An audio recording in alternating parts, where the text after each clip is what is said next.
What do you do when you're going from table to table and a bunch of kids just keep following you around?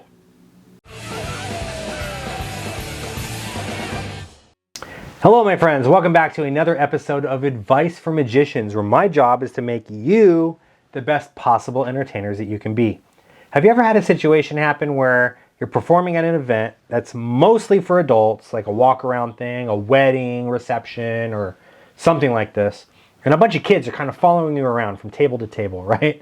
And you're trying to perform for them, but like the kids, you don't want them to see the same trick over and over again, because remember, you're doing walk-around magic. You're not performing like a full-on show. You're just doing 5-7 minutes, the same 5 or 7 minutes worth of magic over and over again for multiple groups. So what can you do in this instance? We're going to talk about that in this video. Before I do that, though, I'd like to thank you so much for watching my videos, for clicking the like button, for sharing my videos, and for even subscribing to my channel. If you've already subscribed and haven't rang the notification bell, please make sure you do that as well so that you can stay updated every time I upload a new video. You can also support me further by clicking the join button and becoming a member. Members get a ton of really cool perks. You get emojis, badges, and you can even get early access to videos, access to the tutorials playlist, and one-on-one access with me, where I help you guys out in any way that you need me to, whether it be hopping on a phone call to answer some questions or doing a live one-on-one Zoom session once a month where I answer your guys' questions, help you with magic technique, teach you some new tricks, help you with tricks you're already working on, or even help you to take your magic business to the next level. All of that stuff by clicking the join button and choosing the appropriate membership tier that works best for you. More information about memberships in the memberships tab right here on my profile. Let's go ahead and say hello to some of our newest members. I'd like to welcome Michael Pilkey, Stuart Hayner, Just John Music, Brandon Sheffield, Grant Davis, and I'm going to butcher your name, and I'm so sorry for this, Zauberer Bortini. Thank you guys so much for becoming members. It is because of you and everyone at home that watches my videos that I'm able to keep this channel going. From the bottom of my heart, it really means a lot. Thank you so much. All right, now let's dive into the contents of this video. What do you do when these people are following you around? They want to see magic over and over again, right? What I like to do in this situation is make the kids that are following me the star of the show for one more trick, and then very politely but sternly tell them that if they want to see more, I'll perform for them later, but then to go play, right?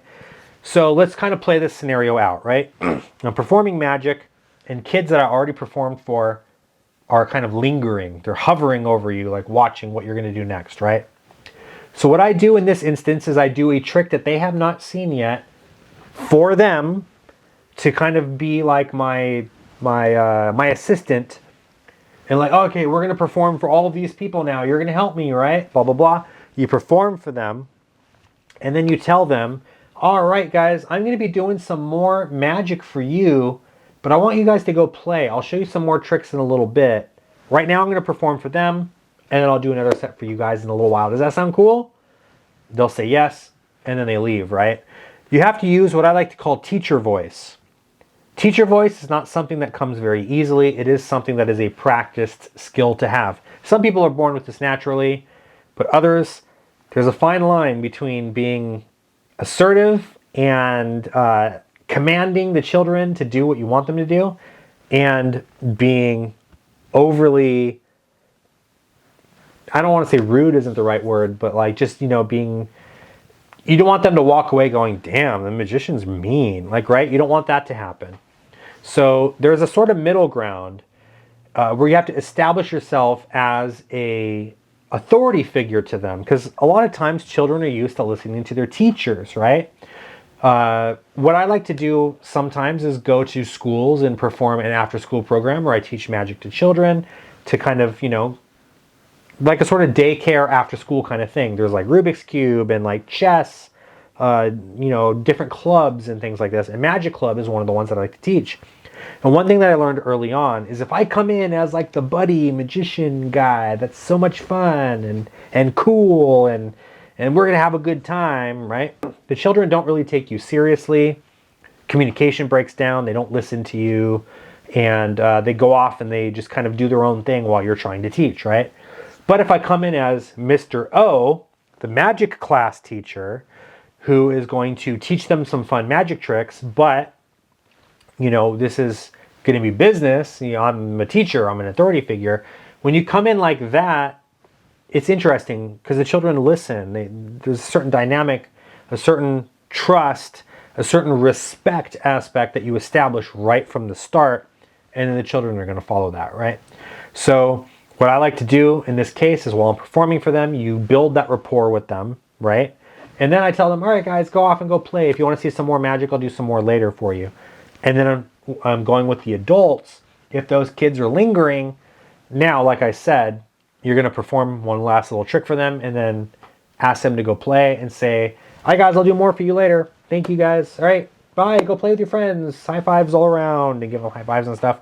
And now you can continue on performing with the adults. 9 times out of 10, if you take this approach, I'm going to say probably even more than that, like 99 times out of 100.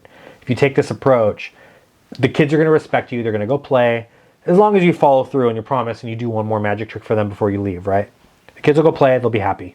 In the event that the kids just straight up don't want to listen to you and they want to follow you around because maybe they're trying to figure out the secret and they think that if they watch you over and over again that they'll figure out the secret, and they're being disruptive and they're shouting things out while you're trying to perform and you've already asked them to leave and they just will not leave. Now you're going to say, you're going to be a little bit more stern with them and you're going to say, all right, guys, look, I like that you are here and that you guys want to see some more magic, and that's cool. And I already told you I'll perform more for you. But right now it's their turn to see some magic, right? So I do need you guys to go play, okay? Because if you guys don't go play and you just stick around here, you're going to see the same tricks again and again. And I can't have that because that's not fun, right? It's not fun for you. It's not fun for them. Usually at this point, they will leave. If they still will not leave, again, I don't think I've ever had this happen. Maybe one time I've had this happen. If they just straight up are refusing to leave, now you're going to say, all right, guys, look, like I can't perform anymore while you're here, okay? And I have a job to do. You know, so-and-so hired me to be here to do magic for them, and I can't with you guys here. So if you're not going to leave, I'm going to have to go ask your parents to get you guys to go sit with them, okay? And I don't want to have to do that. Threatening them with the, I'm going to tell your parents, right, is a last-ditch effort. But if it absolutely has to happen, then it absolutely has to happen. I'll be honest with you, though.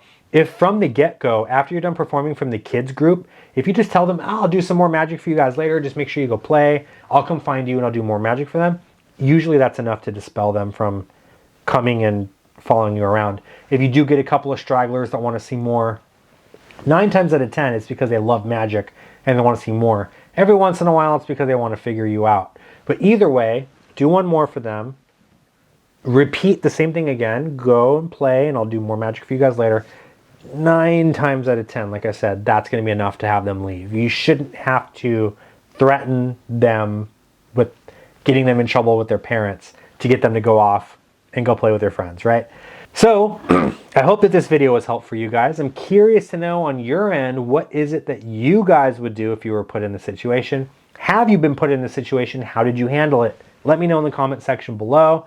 Share this video with your friends. Click the like button. Tell the algorithm that you enjoyed this video so that it'll pump it out so that more people will see it and more people will get the help that they need with their magic. My name is Michael O'Brien. Thank you again. I'll see you guys next time in the next video. Take care.